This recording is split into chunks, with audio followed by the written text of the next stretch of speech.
My name's Stacey Wetters. I'm from the Local Authority Stakeholder Engagement team within the Funding Directorate of ESFA.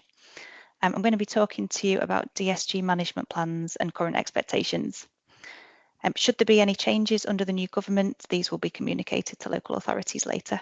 So the DSG Conditions of Grant 2024 to 2025 requires that any local authority with an overall deficit on its DSG account at the end of the 2023 to 2024 financial year, or whose surplus has substantially reduced during the year, must be able to present a plan to the department for managing their future DSG spend. However, all local authorities should have a plan in place to manage their high needs budgets, whether they're in deficit or not.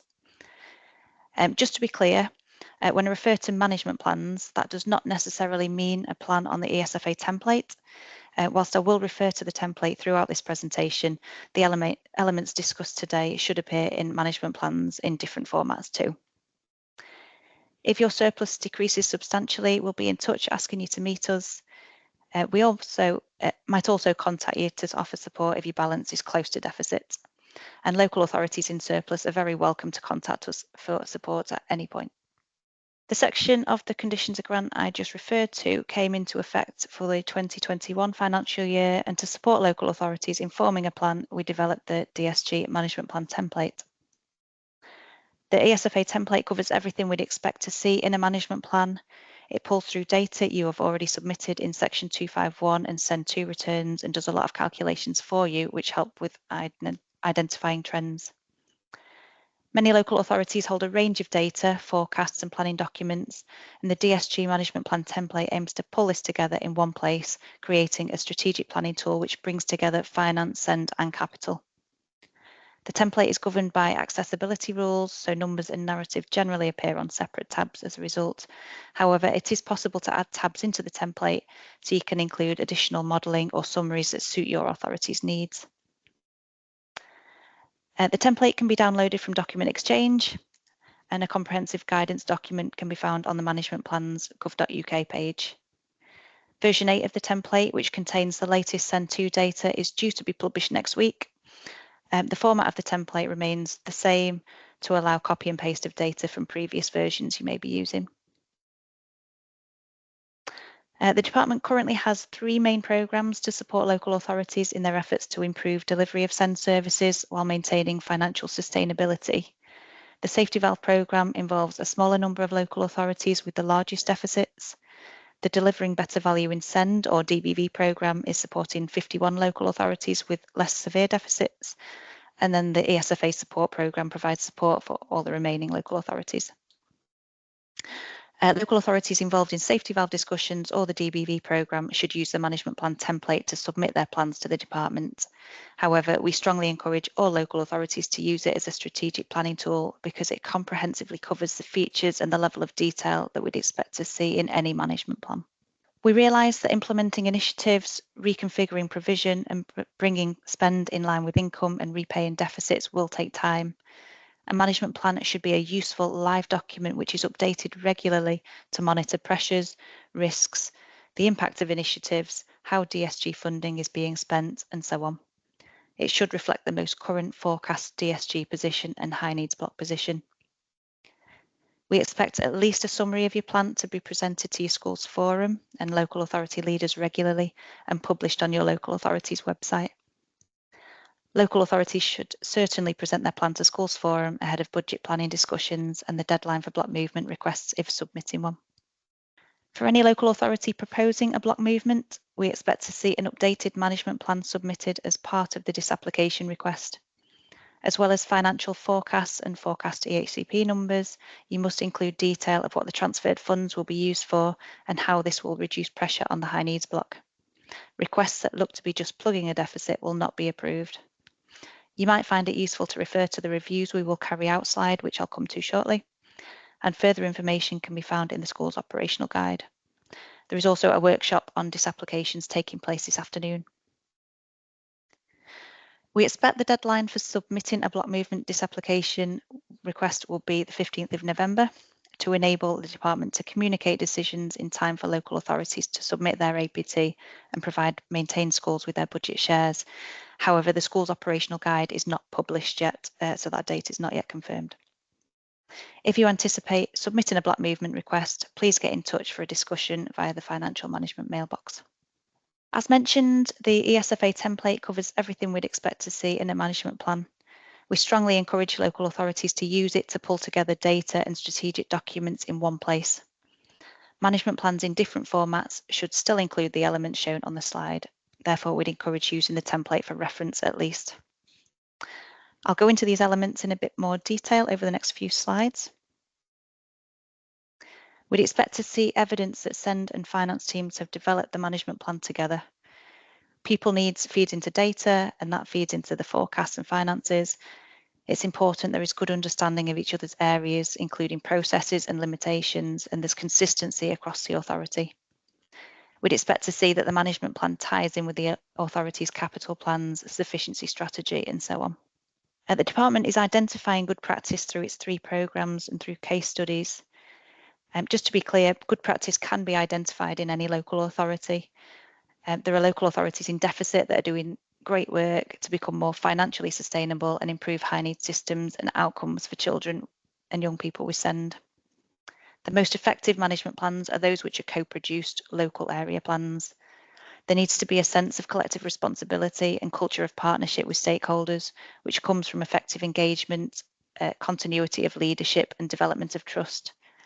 This can take time, but it will be more difficult for local authorities to implement changes if those affected or involved are not on board. Local authorities are most successful in producing and delivering plans to make their high needs system sustainable and effective where strong prioritisation and collaboration across the local authority leadership is demonstrated. We expect chief executives of local authorities to be fully engaged with the DSG. Effective support for children and young people with SEND often relies heavily on join up across professions. Local authorities should seek to achieve this across their SEND services, finance and capital functions. Building and maintaining good relations with schools forum, particularly when making decisions on block movements. Reporting to the schools forum and the use of high needs working groups enables greater transparency and stakeholders' understanding of issues. Mainstream schools need to be clear how they contribute to the local offer. Local authorities must define ordinarily available provision so that schools and parents are clear about the expectations and there is a shared understanding and consistency across the local authority. When key decisions are taken, those impacted should be consulted and included. This must include parents, carers, and children and young people. Parental engagement is fundamental in building trust in SEND systems. Local authorities should do this in a way which ensures that parents feel involved in the process and have a sense of co-ownership. Co-production with parents and young people will ensure that local experiences can be captured and addressed in the bigger picture aims of the DSG management plan and its implementation. Local authorities should review their joint commissioning arrangements with health and social care to ensure there is shared understanding of how different types of needs are best met and placements are appropriately funded. Working with other local authorities to share good ideas and good practice and have joint commissioning of places.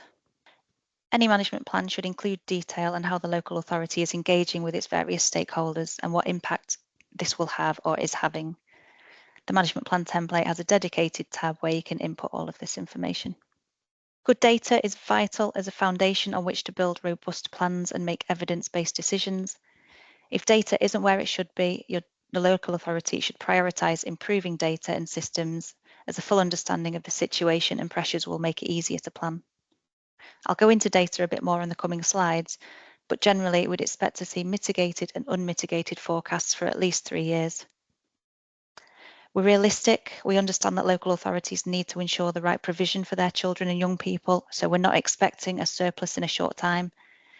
But we do want local authorities to plan to meet needs in a more sustainable ways. Aim for a balanced budget in year initially. Figures should be accompanied by narrative to explain any trends, how projected numbers have been calculated, assumptions that have been made and why. We encourage the use of benchmarking data to help understand the local authority's position.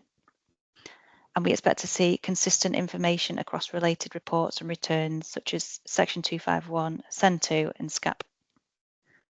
We would expect to see actual EHCP numbers along with forecasts for at least the next 3 years.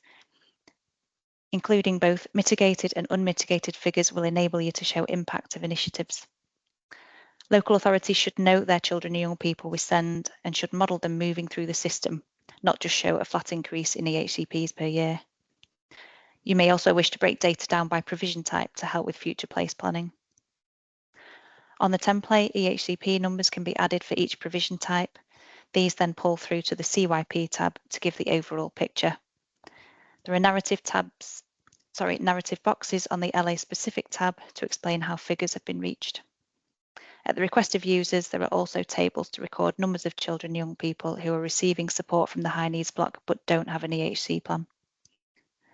Your forecast EHCP numbers should correlate to financial figures, taking into account mitigations and pressures. Growth in EHCPs is a main driver of costs in many local authorities. A management plan should include any strategies a local authority is using to manage growth in demand. For example, early intervention to reduce escalation of need and investment in appropriate support prior to applying for a plan. Work with schools on how best to meet children's needs and possibly without the need for statutory provision. Work with schools to jointly define ordinarily available provision and processes to make sure this is adhered to. Engaging with schools to build awareness of the LA situation and DSG management plan and build collective responsibility. Engaging with parents to understand needs, which will help with local planning. Building parental understanding of and confidence in the local offer. Reviewing EHCP assessment processes to ensure robust decision making. Reviewing plans annually to ensure they are still fit for purpose or still necessary, and ending plans if appropriate. Reviewing staffing levels and structures and skills for SEND casework. And focusing on pathways into employment, training and independence during post-16 EHC assessments and reviews. We would expect to see details of the key pressures your LA is facing and the impact on finances and EHCPs. The template contains space for these on the Executive Summary tab. Narrative should be provided to support the figures. On the template, this can be added on the LA specific tab or placements tabs. A key area of management plan is the strategies you are putting in place. Any strategies and actions should be driven by data and evidence. Strategies should be costed and the impact of strategies on finances and EHCP should be forecast where possible. However, we do appreciate this can be difficult for some strategies, such as improving parental confidence. For each strategy, we'd expect narrative around how and when this is going to be implemented and what the desired outcomes are. If it's a work stream that's already in progress, we'd expect narrative around how it's going. Are there any delays or issues, actual impact or savings realised? On the template, as with pressures, there is space on the Executive Summary tab to put this in, input this information. In a management plan, we'd expect to see details of your sufficiency plan, work around pupil place planning and commissioning arrangements. You should include detail of how capital funding has been used or how you plan to use it and the impact of this. If appropriate, we'd like to know how you're increasing capacity in provision across your borough. If you don't plan to increase capacity, it would be useful to understand why. We'd also like to know how you are ensuring quality across your provision.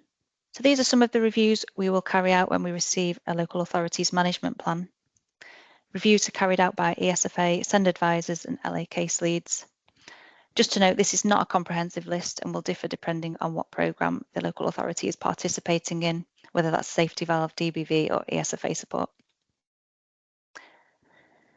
So is there clear narrative around the initiatives and a clear link to their impact on outcomes for young people, EHCPs and finances?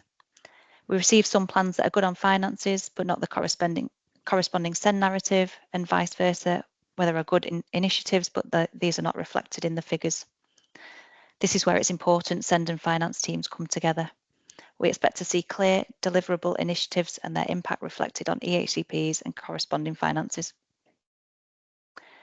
We will look to see if there is correlation between data and finances, and if not, has this been explained in the narrative?